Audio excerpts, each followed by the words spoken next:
Hi! Ang itim ko tignan. Finally, natuloy kami sa Zarks. We're here na. Naligaw pa kami. Daddy. Say hi, Seth. So, ayan. Order mo na kami.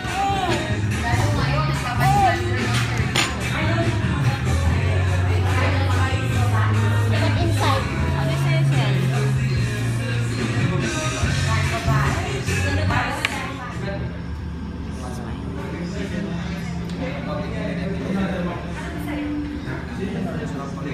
Hey guys, we're back home. It's ano na, grabe.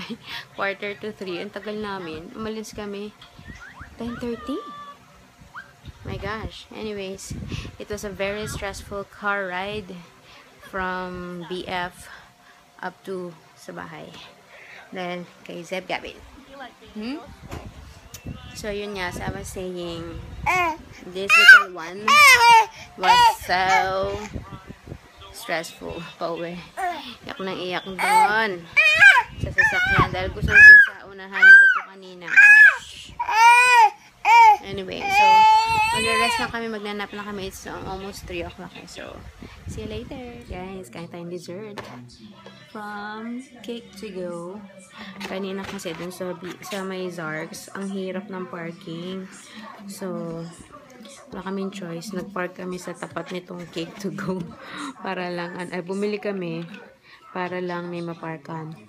Kaya parang ang mahal tuloy ng parking namin. Pangit kasi yung location ng Zarks. Speaking of, ayos lang naman. I was not that impressed.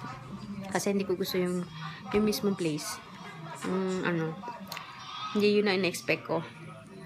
Parang nagdudumihan ako sa lugar. But anyway, back to the cake. This is look. This is Sans Rival Brazo de Sans Rival, something like that. So mixture siya obviously ng Brazo de Mercedes and ng Sans Rival. So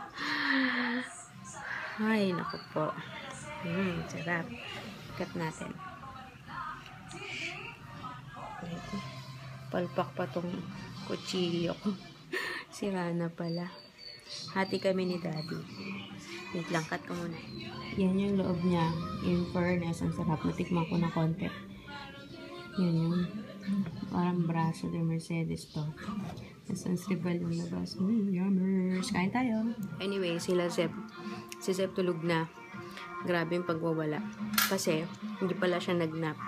Kaya, mga 6:30. Grabe na yung pagwawala niya. Ayaw na rin kumain. Kaya, ayun, pinatulog na. Good luck sa amin. Mamaya gigising yan for sure. Kaya, yun lang. Anyway, mag-good night na ako. Baka haba na ng vlog ko. Hindi ko ma-edit. Good night guys. See you tomorrow. Bye!